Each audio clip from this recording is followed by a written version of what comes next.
What is up, YouTube? It is Onion Bomb here. Welcome back to another Honkai Impact 3rd reaction video. Today, we're back on the lore playlist, and not gonna lie, this next video is pretty interesting because it, the intro played a little bit. I'm looking at Big Bird and Darth Vader. I'm not sure the context of this, but we're gonna take a look at this video by Potato Almanac. A very good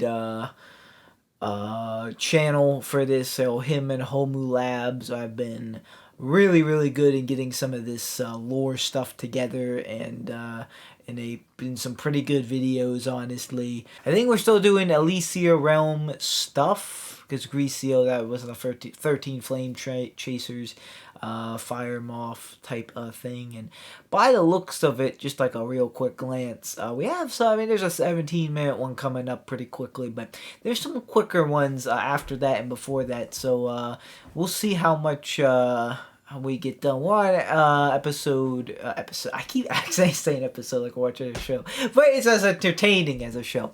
We're on video 107 of this as a whole. It's still getting updated from time to time. I don't think there's been a big update in a while. Like, I think it went from 206 to like 208. Not too recently, but it kind of sort of recently. I don't know, but Greasio might come back again. Let's find out. Have you ever looked at something that seems so out of place? Meet Greasio. Yeah, what's a polar bear doing in Arlington, Texas? That's my favorite meme about that. Like, when there's like even like when there's like a sports thing. I'm a sports fan, and you like, or at least a football fan, and I get like, you know, there's like. They talk about like a group of players, and one is just like not at the skill level as the other, and the people be like, "Oh, he thinks he's on the team." Or what is a polar bear doing in Arlington, Texas? The only lolly? The little kid in a band of many colorful personalities, such as Angry Man, Mad Scientist. 2. Greasio strikes me as odd because, unlike others, she doesn't fight. Don't get me wrong, we have people who doesn't fight. But even Cardophilius can at least do reconnaissance. But what does Greasio do? Nothing. Sit there painting all day. Why did she even become a mantis anyway? Or was it not voluntary? Today we'll be looking at the Flame Chasers, who for all intents and purposes is irrelevant except for one instance. You know why Greasio ER files are all paintings instead of the usual wall of text like any other detailing her deeds? Because that's all she really f***ing does. Her image is a pure adolescent. Maybe they don't tell the age. A callback to a simpler time when you're just a curious and impressionable kid before the real world hits you at the age of 13. How Greasio actually became a mantis is quite an interesting one, as she was the daughter of Mobius's top assistant who left Klein in her place after her marriage. Greasio's status as the daughter of Mobius's closest assistant was her ticket to becoming a mantis, as when she was injured in a disaster that took away her parents, it was her mother's connection that allowed her to still live after the fact, after Mobius made her into a mantis. Remember that one time a moth researcher goes, you know, saving people is good and all, but it's too expensive. This would suggest that Greasio is an emotional significance to Mobius to some degree. Regardless, the surgery amplified certain aspects of Greasio. I'm sure you've heard about how kids use imitation to develop as part of their development in their childhood. But Greasio takes this to 11, which has given us some humorous response.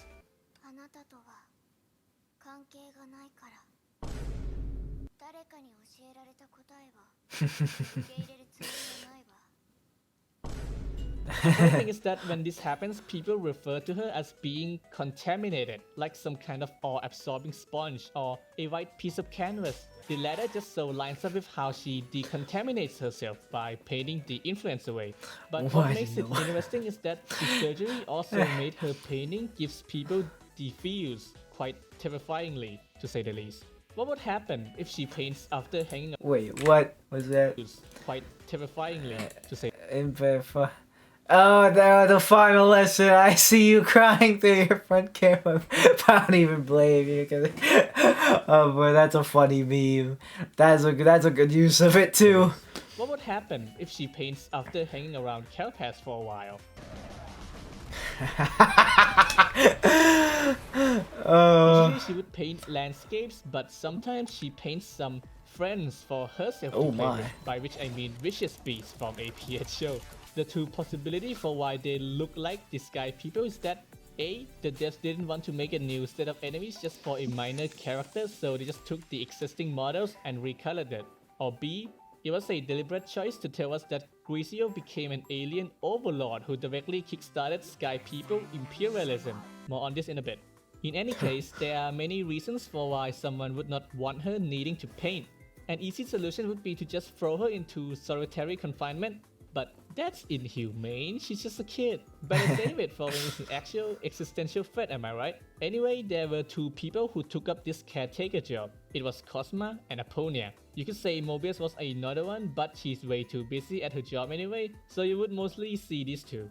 Even though two people worked on safeguarding Grisio, it was by no means a cooperative effort.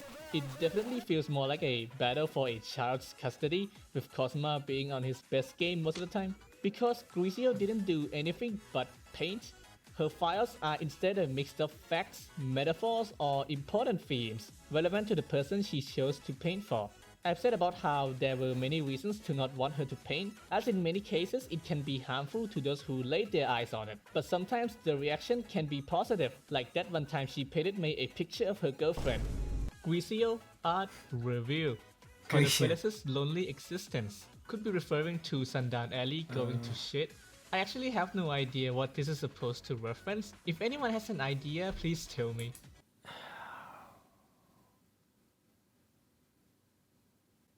Yeah, I got nothing. I just tried. I mean, my one guess is I don't is this could be like the Sea of Quanta, but I don't know who this would be. Like, I mean, if that would maybe you think Bronya, but that I don't know, that doesn't really like why would Grisio know Bronya or. I mean, could this be Welt? Maybe wasn't he trapped there? Or, I don't know. Maybe not. But this is we got some cubes. Actually, and that's a over here. Is that like a triangle? I don't know. Maybe this probably already answered at some point, but Cosma used to dream of space travel, but he didn't get to pursue it, as evident by the broken space shuttle. The description says that the boy looks up with hope, which it doesn't really show, but it can be taken as him moving on to something else, like, I don't know, a showdown with the final Herrscher? A weeping priest holding a hatched egg, often a sign of transformation. It would suggest that this was referring to how Sakura couldn't save the stuff she holds dear, like how she failed to save her sister when she turned into a Herrscher. A symbol of perseverance, as in how Eden was an inspiration to her era, a shiny... I could see how they wouldn't want to, see some of these. Like, she just paints their deepest and darkest, like, tragedy. in the midst of death and destruction. Literal depiction of when Kelpass crashed down from the sky. More in this video. I'm almost convinced this is referring to how Wilby's invention gonna come back and bite her in the ass, which as the description says, was a bad omen. This is just depression, like how alienated Aponia was, to wither away alone in some unseen corner. A white bird is often seen as a symbol of freedom and innocence, something that was restricted by the cage in this piece. A perfect metaphor for Grisio's sheltered life, kept away from truly experiencing the world. Not that it would be pleasant. You can see two shadows over the cage, which should be referring to her two caretakers, Cosma and Aponia. I'm sure this is some reference to Alicia being a Herrscher, maybe a result of her interference. I would expect this to make sense after the Elysian Realm arc ends. So, on to the most contentious part of her story. Where did she go in the end? Her interaction with Wilby would suggest that she boarded the Ark, a ship to travel and find habitable planets for humans to continue to exist, especially when defeat became certain at the time. It's true that Cosma was shown to be opposed to this somewhat, but from a utilitarian perspective, it's better to have Grisio take the Ark because she doesn't fight. Sending her to the moon would be just sending fodder, and Cosma wasn't too keen in running away in the first place. So you could see Grisio taking the Ark in his place to, pay him back. I remember seeing this one line during the moon battle where Kevin said something about someone should have died standing up, which in this case is appropriate for Cosma because he and Kevin had a history together which couldn't be said for the rest who took part.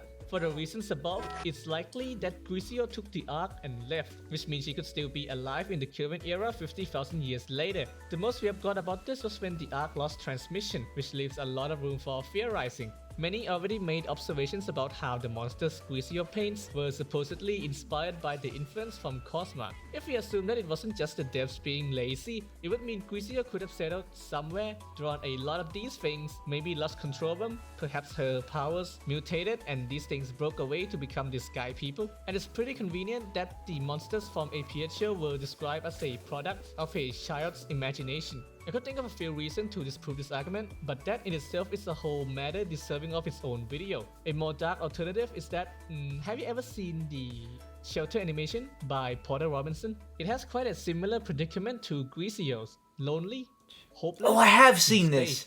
Actually, Grisio have always lived a perfectly sheltered life, like a bird in that a is a cage, fact. kept That away is from all the similar. wonders of the world, like death. But when the day eventually comes where she would break free, she would come face to face with the massive challenge ahead of her, metaphorical of her battlesuit name, a star in the vast openness that is the sky. Story So, impression. what are your own thoughts on Grisio's story after she may or may not have took the Ark? Let me know down below.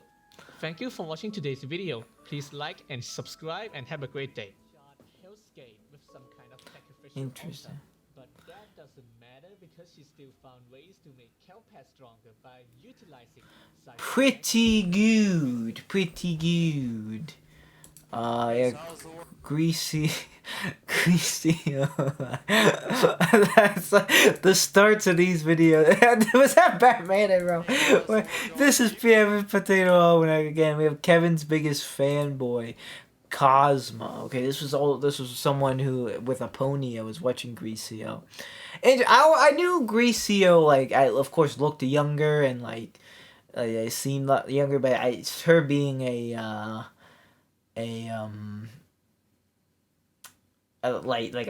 flame chaser. I didn't really know she like was still kind of like that young and like is still had like parents. So, I mean, I know like you know like. Yeah, that might sound crazy, but you know anime and anime stuff. I know this isn't technically anime, but you know stuff like that. You know that like, characters don't always seem to look their age. Yeah, let's see about Cosmo. Hey, so how's the war going for you guys? I can't wait to go back home and see my mom.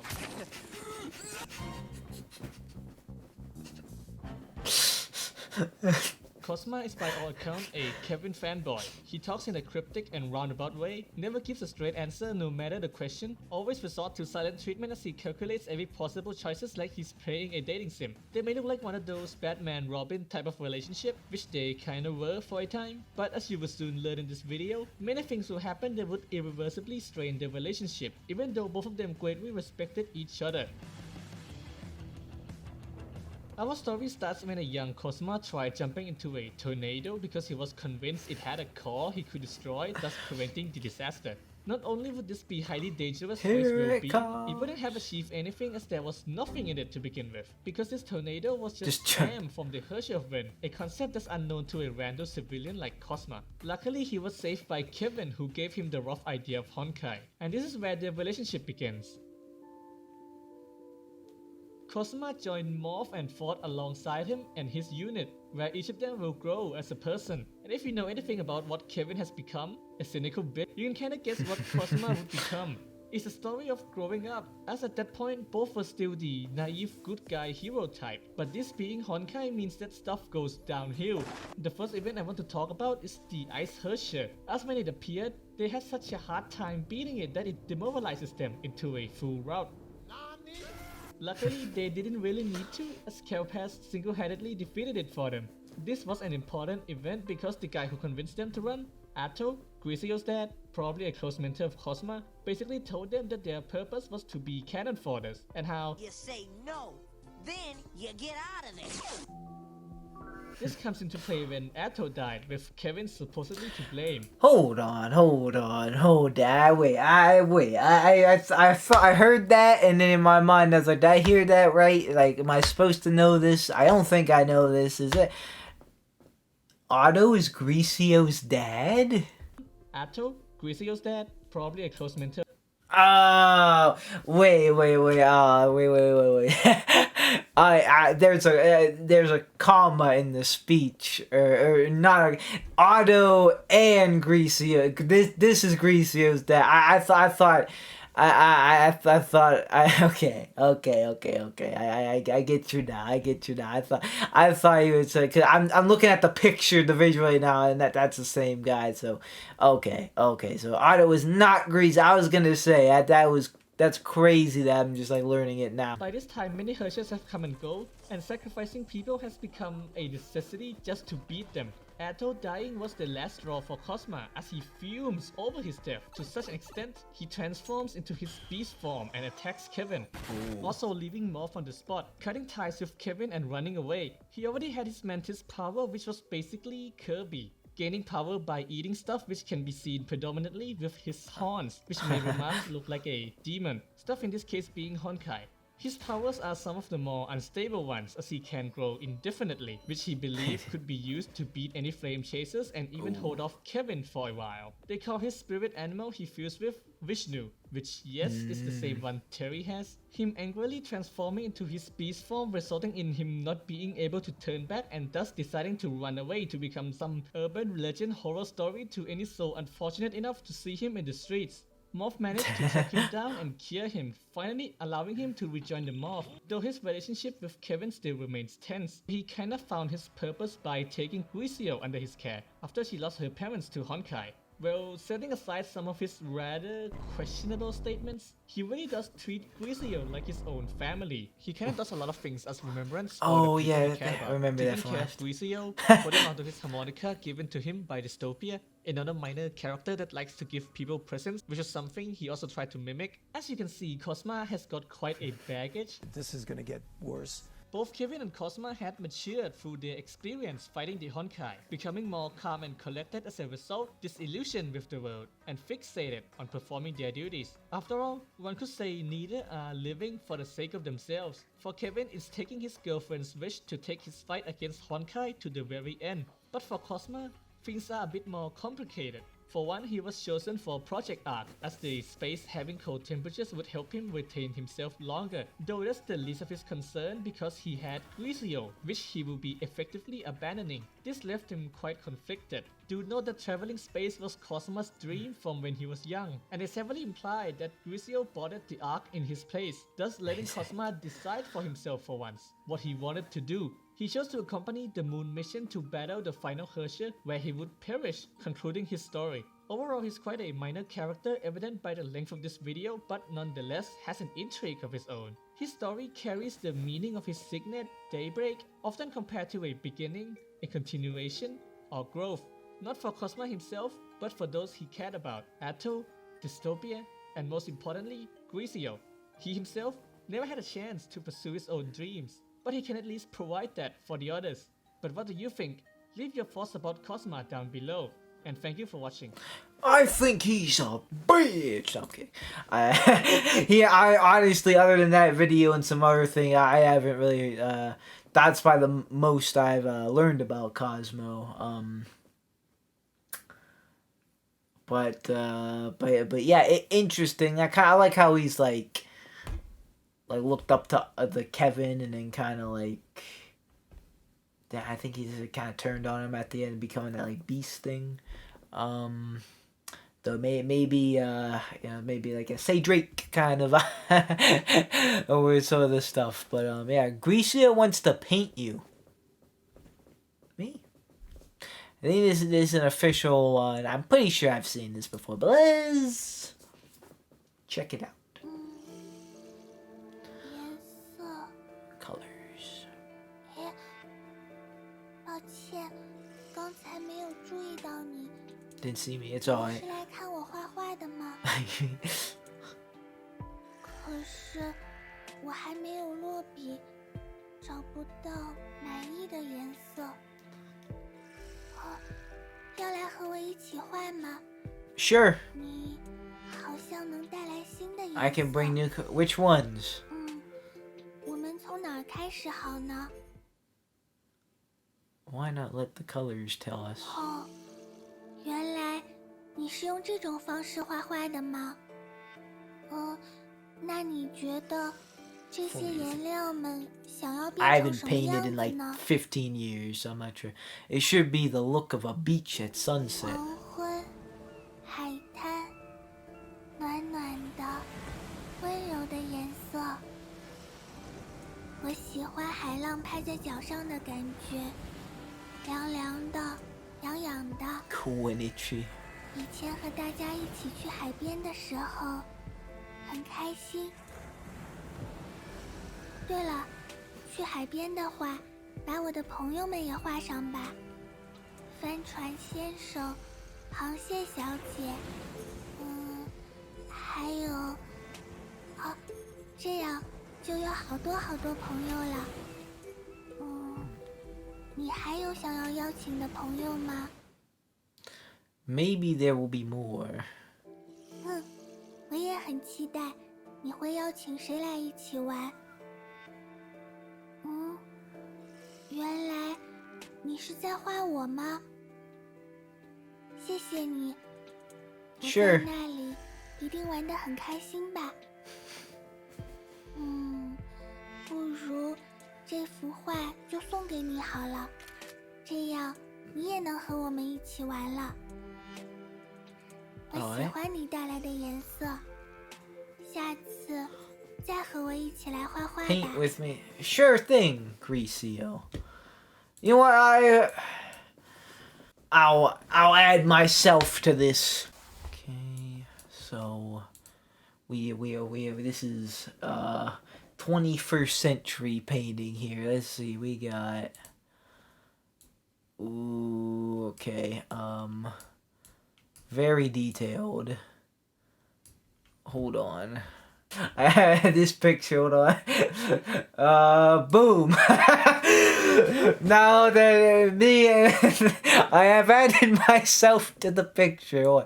We got hold on, let's crap. I can't. Oh, we can salve it. Oh, because those are the arms, really. If I do, oh no. But if you ever think my thumbnails suck, this is why I can't use this for cheap. What if I just did? Wait, what if I hold on? If we got the blue here, and what a Honkai reaction right now. Hold on. Oh yes. There we go. There we go. And then we'll get if we can get the black back. What if I did? I was supposed to like not. Those are arms. And perfect, screenshot worthy, desktop wallpaper. I don't know what I'm doing, bro. I mean, I don't know. I saw Greasio's paintings. We saw the review in the Homu Labs or Potato Almanac ones. I don't know. I think I made a mean runner-up there. That was a nice short though. Okay, now we have Grisio is Genshin's super god. How Teyvat is result of project art. Genshin x Honkai theory. Okay, I've only played a little bit of Genshin, and that's the extent of my Genshin knowledge.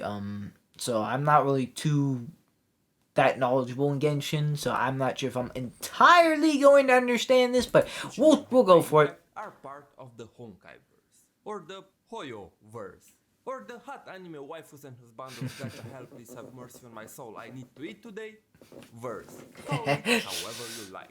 But this is so Mulabs, yeah. Multiple interviews. It is because our company has a goal in mind, and which is to create the Honkai universe. The Honkaiiverse is a project aimed to establish the foundation of a shared multiverse between all of Hoyoverse's games. Now, before you get mad at me for having the nerves to say such a blasphemous thing, please keep in mind, each game is separate with its own audience and does not require you to play the other game in order to understand it. This shared multiverse enables them only to make references and Easter eggs easier and maybe do some small connections.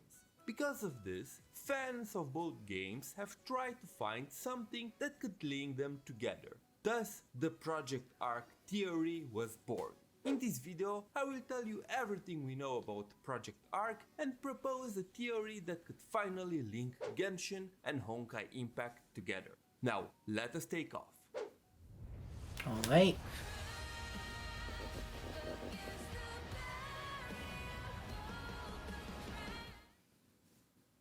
Project Arc. For those of you who are not Honkai players, let me quickly establish some terms to let you understand what I'm going to talk about. In the world of Honkai Impact 3rd, humanity already formed a high-tech civilization more than 50,000 years ago that was destroyed by the Honkai. I am going to refer to that civilization as the previous era. Before being destroyed, the people from the previous era started a series of projects meant to ensure that humanity will survive after its imminent destruction. One of those projects is Project Arc.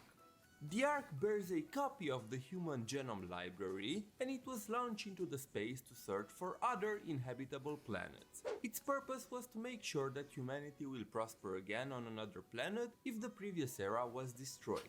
For the longest time, the biggest mystery regarding Project Arc was the identity of the person who left with it. With the release of the Elysian Realm and the Flame Chasers, we now know that the person who went with the Ark is Grisio. She is one of the Flame Chasers, a group of augmented super soldiers from the previous era called Mantises. Initially, the project was supposed to be carried out by Kasma, another Flame Chaser, but Grisio asked to go in his place. While the Elysian Realm lore doesn't give a definitive answer as to who boarded the Ark between the two, it was confirmed later by Grisio's dorm description that she was indeed the one. So she Throughout boarded the the Ark. Honkai Impacted media, we see the Ark represented in a couple of different ways. The most brought up representation is from the second key manga, where we see the Ark as two star-shaped objects drifting through space. This image resembles a lot the portrayal of the travelers in the beginning of Genshin Impact, and led many people to theorize that the travelers are linked to the project. I do want to read the mangas at some point, like for a video. I haven't forgotten. I mentioned that a little bit ago, and then I haven't been back to it since. I had that one a boss fight video come up between the two playlist stuff. But yeah, I am still thinking about doing that at some point. I'm not entirely sure when, but that is still on my mind and probably gonna come at some point. Just FYI. The second representation is from the Alien Space manga. In one of the chapters, we can take a glance at the blueprints used to build the Ark. Here, it looks like the Ark is composed by two different spaceships merged together. Oh, yeah. This had many believe that what we saw in second key is nothing more than a very zoomed out perspective of the ship and nothing more. Finally, the last representation is in the form of a gift from Kasma during his last remembrance vessel in Elysian Realm. This shows a much smaller Ark in the form of a blue rocket, meant to be more of a representation from Kasma's perspective rather than an accurate depiction. What's interesting though is the fact that Vilvi, the creator of the Ark, tells us that there is room for only one person on the spaceship. This is conflicting because if we take the blueprints from Alien Space as the true design of the Ark, we can clearly see that there is room for more than That looks like a lot more room than one. to assume that the Ark looked more like the gift from Kasma, it would align more with Vilvi's description. So, which one is true? Did they retcon that part from Alien Space? And the answer to that is maybe. You'll have to wait and hope Maybe. for more to be That's revealed. funny. It was confirmed in the second key that the Ark left the solar system more than 2,500 years ago. The project was declared a failure because the pioneers lost contact and the ability to track or communicate with it. They were expecting to hear from the Ark around 1500 years ago, but they never did. This implies that something might have happened to the Ark. One of the main counter-arguments that the Ark is connected to Teyvat is the fact that it's supposed to be used for intra-dimensional travel, not interdimensional, meaning that the Ark was never supposed to leave the current universe and, therefore, had no means to reach Teyvat. Or did it? Since we know that something happened with the Ark, it's not impossible to think that it somehow fell into the Sea of Quanta and ended up reaching other bubble universes, or even Maybe that's the picture. You're the one who's the Grease's picture that is saying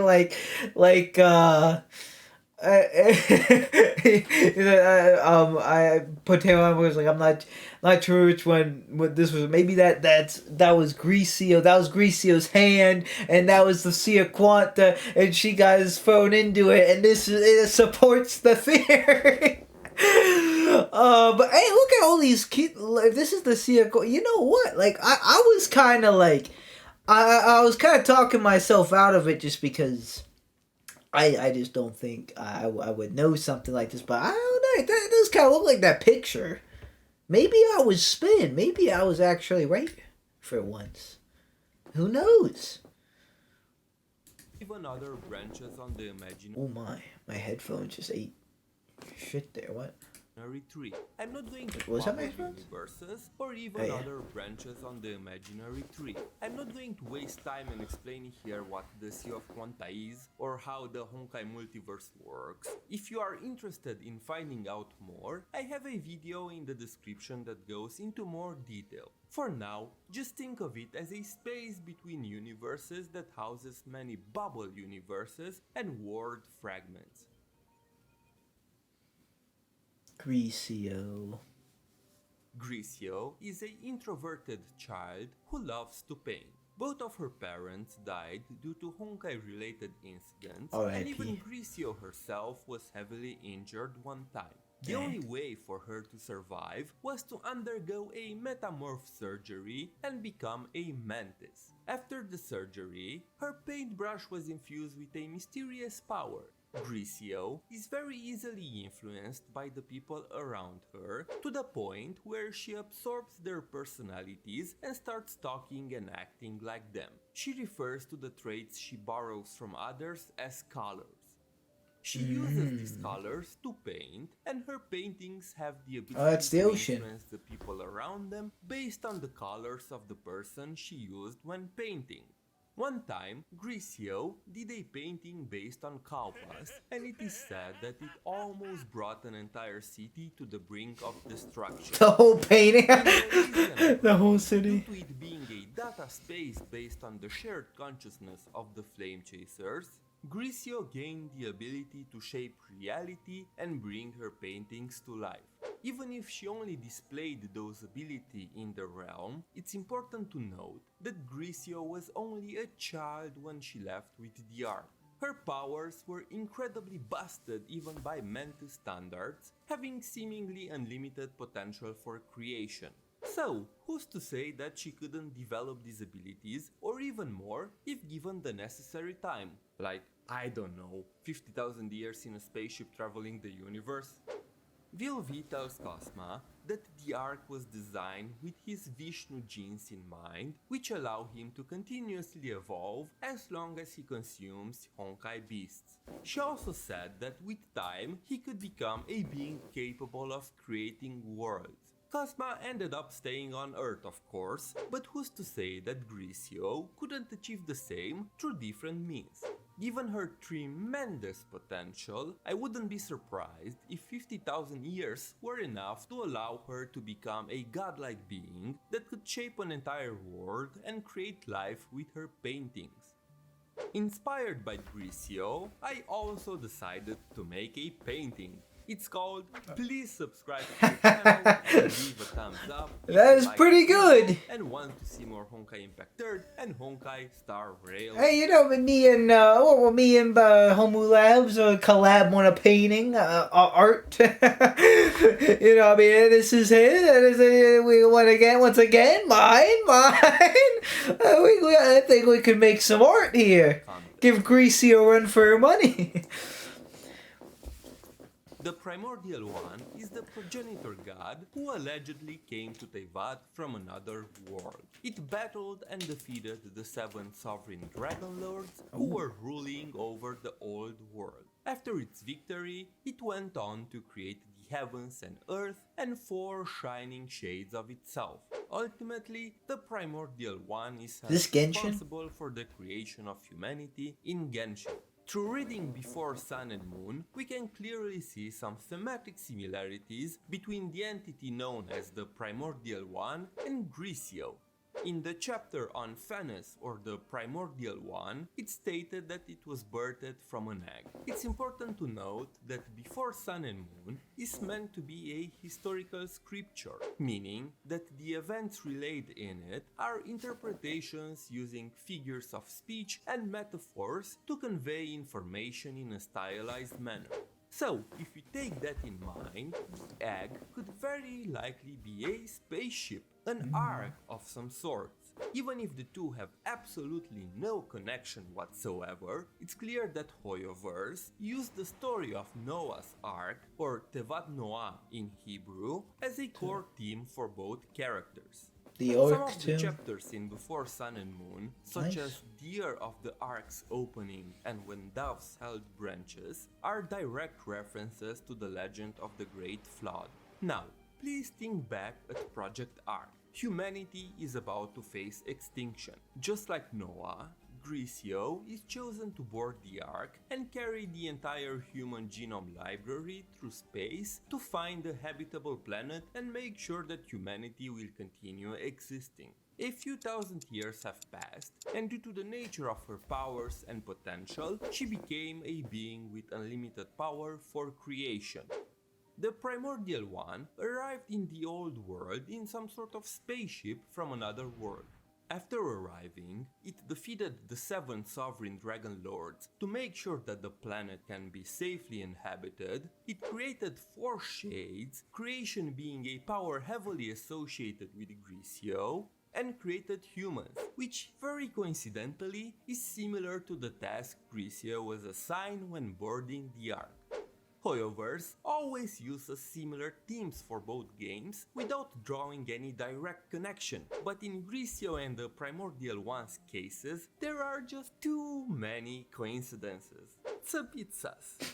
In On Phanes, or Among the Us. Primordial One, it is mentioned that it had wings and a crown, and it being androgynous in nature. While this description does not reveal much, it's safe to assume that the appearance of the Primordial One doesn't seem to be human. So, how can it be Grisio? We know how she looks, so even if she grew older while boarding the Ark, she wouldn't suddenly grow wings, would she? Well, remember that Grisio is a mantis, and all mantises have access to what it's called an Honkai active reaction. Due to them being a result of fusing human and Honkai beast genes, they can turn into a form similar to a Honkai beast. Though the majority of them lose their sanity when they do that, we know that some, like Mobius, can control their active Honkai reaction. So, it wouldn't be impossible to assume that the appearance described in Before Sun and Moon is Grisio's Honkai active reaction form. After all, unlike the majority of the Flame Chasers, we know nothing about the Honkai beast Grisio fused with.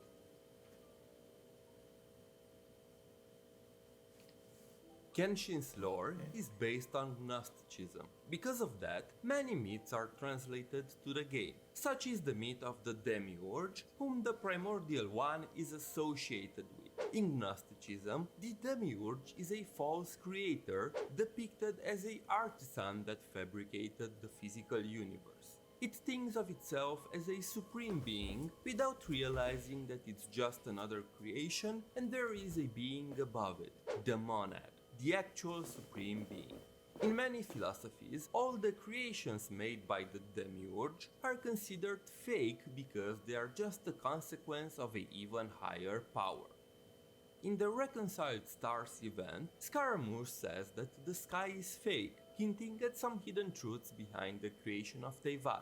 Maybe the sky in Teyvat is fake because it's not made by a true supreme being and it's just a painting made by the demiurge, in this case the primordial one, aka Grisio. Let's take a look at the journey of painting stars. In this event, we play as Grisio, who is traveling through a world painted into existence by an entity known as the Depictor. As she and her painted companions travel through the world, she restores it by repainting the parts that are fading. The event heavily implies at the end that the Depictor is the real Grisio who went with the Ark. But you may say, Homu, how can an event in Honkaiimpact predict things that will happen in Genshin Impact? That makes no sense. Yeah, well, remember the Honkai x Genshin collab that spoiled a whole part of the Inazuma Archon quest one patch before it got released? That the one we met at the ceremony was just a puppet? And the real Raiden Shogun is the one that the Traveler met later? I just want to say that it's not something I would have put past Hoyoverse to do. They like to tease one game in another, and it's something that we have observed multiple times at this point. Hey, future Homo here. While editing, I noticed that during the event, Grisio has 4 painted companions that she created herself. Mr. Knight, the Courtier, the Countess, and the Charioteer. This is very similar and could be a direct parallel to the 4 shades created by the Primordial One. That's it for now, back to past Homo.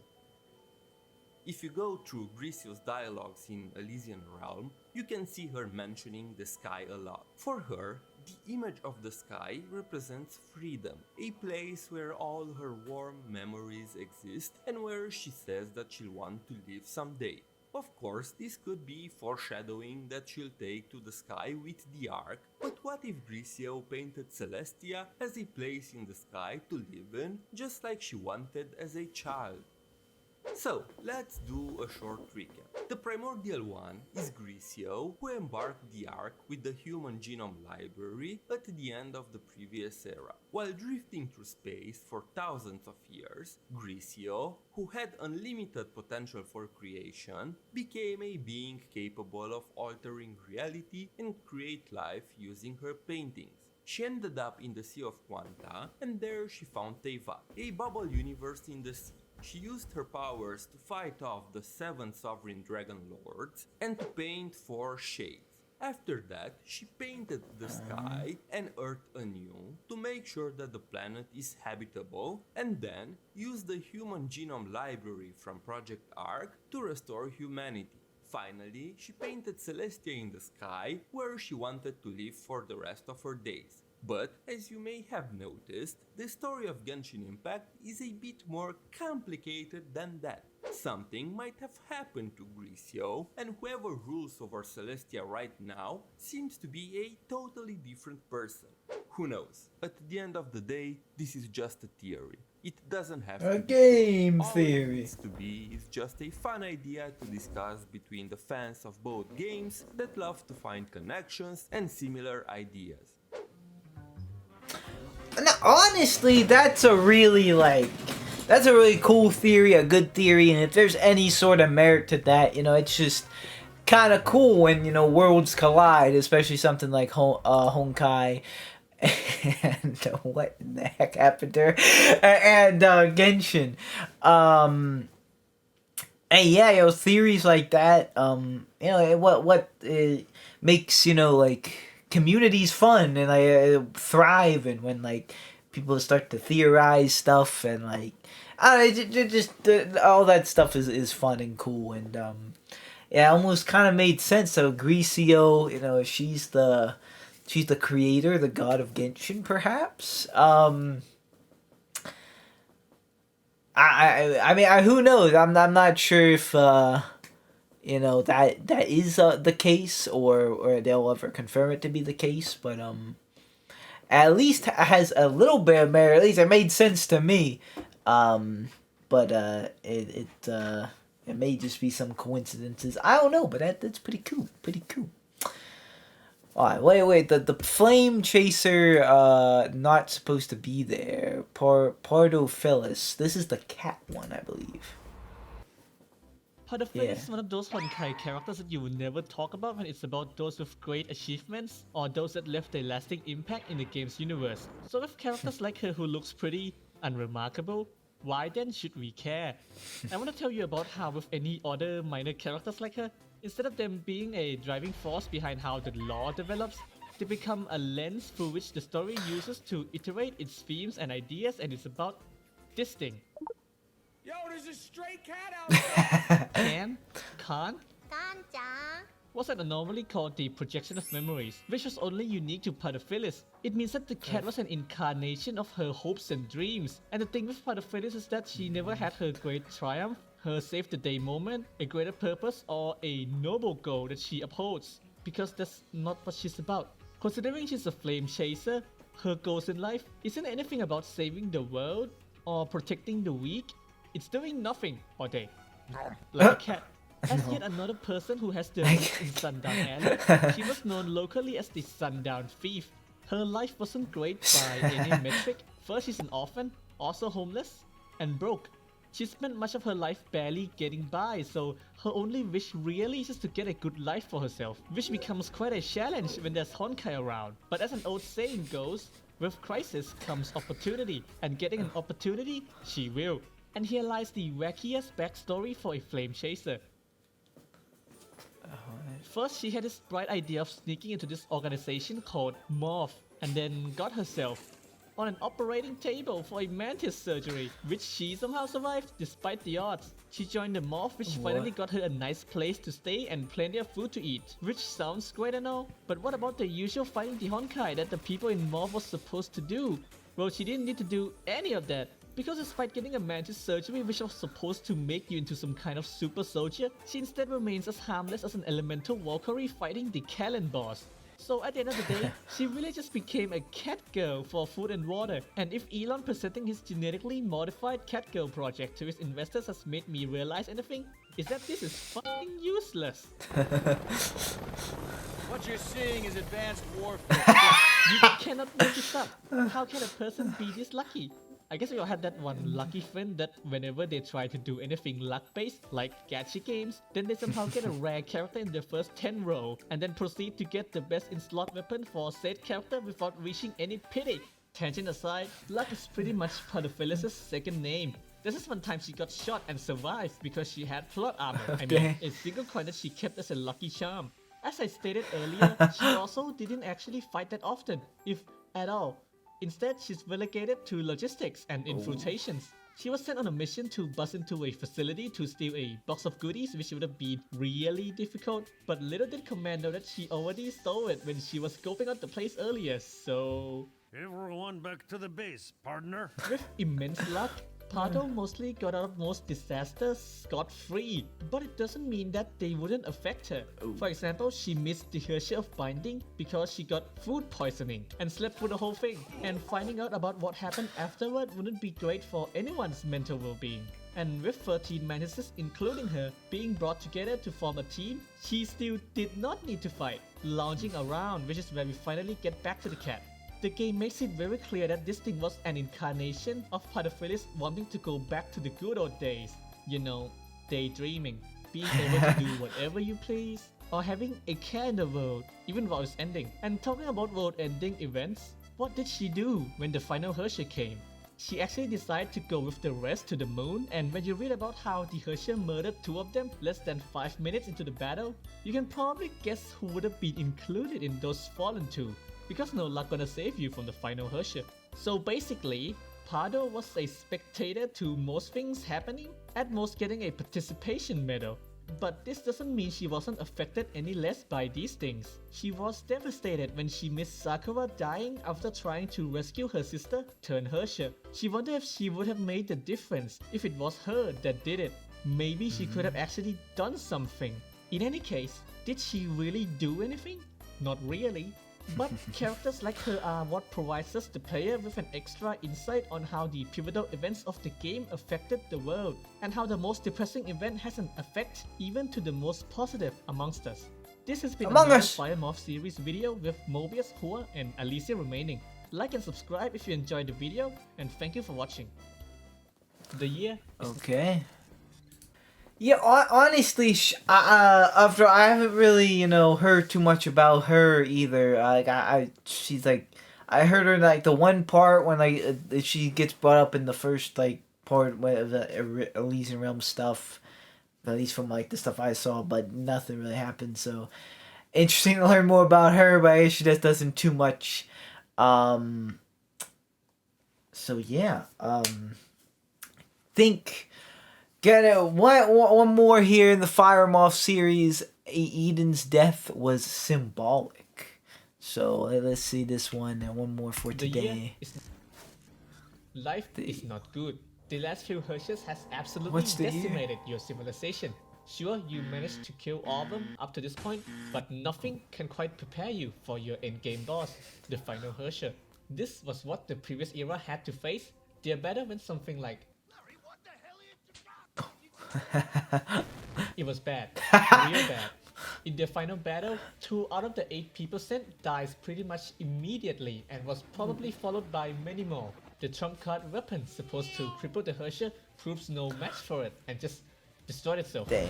The battle went so horribly that they decided to run away after Kevin managed to stun the Hershey for quite a while. They have these cryopods that were for the survivors to sleep through all their problems, while all the gadgets like the terraforming satellite decontaminates the Earth after it would have been destroyed by the Hershey. Why the Hershey didn't just search out and destroy these gadgets to ensure that the humans are screwed are a mystery. Maybe the Hershey doesn't give enough shit or just chalked it up as some funny looking toys. So the survivors gathered to hibernate before the world ends, and among them was Eden. But unlike most others, she refused to hibernate, deciding to go down along with her era, which begs the question, why? Eden was a popular idol prior to joining Moth. It was until the Honkai came in like a sledgehammer. It happened in a concert where a random audience member started incinerating people attending the event. Eden would probably have died if not for Hua. Now Eden, she has had her career taken away by the event, and she would spend her time working in disaster relief until she decided to join Morph, later getting the Mantis treatment. And you see, this procedure is quite risky because not everyone will come out of it alive. So this was a big decision for Eden, a form of bigger commitment. Eden would be known as the tailor of the group, making cool outfits she's the hot for her one. colleagues, though you might feel the need to question her design senses. If you know what I mean. 稍微清凉一点，方便他。 She also worked I remember that was in the other playlist with the character trailers or the battlesuit trailers. I think I watched that exact video. When he said that, was kind of funny. Like, we wanted her body to do the talk. Alicia, and I say good friends because it's completely normal to enjoy the moonlight together with your friend laying on their lap, all while borderline flirting with each other. She's quite a sugar mummy, providing the most funds for the resident engineer who got her budget slashed after failing to meet the expectation of management. She often gives away random trinkets to her after failing to meet I know that the memes aren't the point, but I can't help but how to smash puss like the frat star you are, getting your rocks off without looking like a total geese. As told by someone who has experience in I can't tell if that says licking or fucking.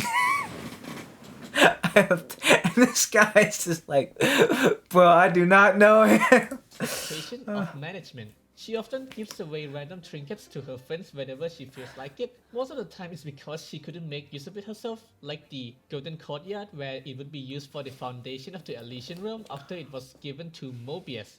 To understand why Eden chose to go down with her era, like the captain going down with the ship, it was for the same reason just like the captain, who in a way represents the ship.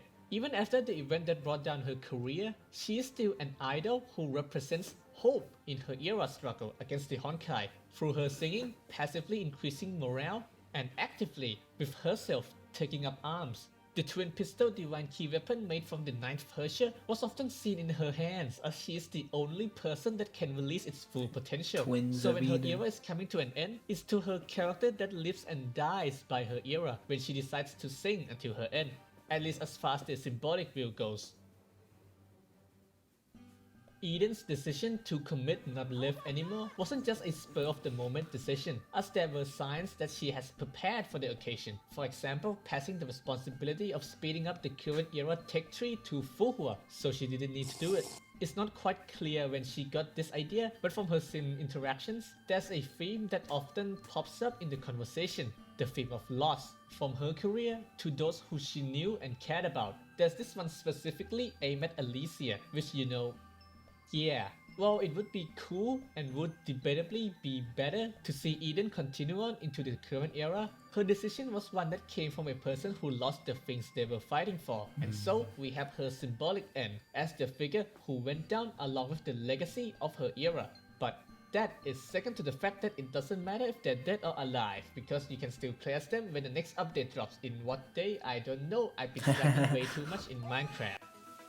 Say Minecraft. And Eden's another one I've said before, you know, didn't really like if I had to like name or attempt to name all the 13 flame chasers, I don't think I would have mentioned her. So this playlist is definitely helping me highlight those people to me. So yeah, pretty good one today. Pretty good roundabout things. I had fun watching these. Big, I'd say. There's always, I feel like a theme almost, or like I think because there's videos in order, but I think we had a big Greasio one today. Greasio was probably the star. I mean, we just had the last two ones about Eden and Parphilus, but all the ones in between, I feel like were Greasio, I mean there was one about Cosma, but still Flame Chaser, Fire Moth, yeah, pretty good ones today. So yeah, even though there were some quicker ones I always seems like I think we're gonna do more than it seems, but. Turns out we're out of time and we're still only a little bit into it. I think we started at 107, 106, only at 113. So yeah, we are trucking along. Very splendid Honkai stuff, like always. For now, though, that is going to do it for me. Thank you guys so much for watching. Like or dislike, subscribe or don't subscribe. You know, it's always up to you. I will see you guys in the next video. You watch of me. Good boy. One last look at this masterpiece I know you guys wanted to see.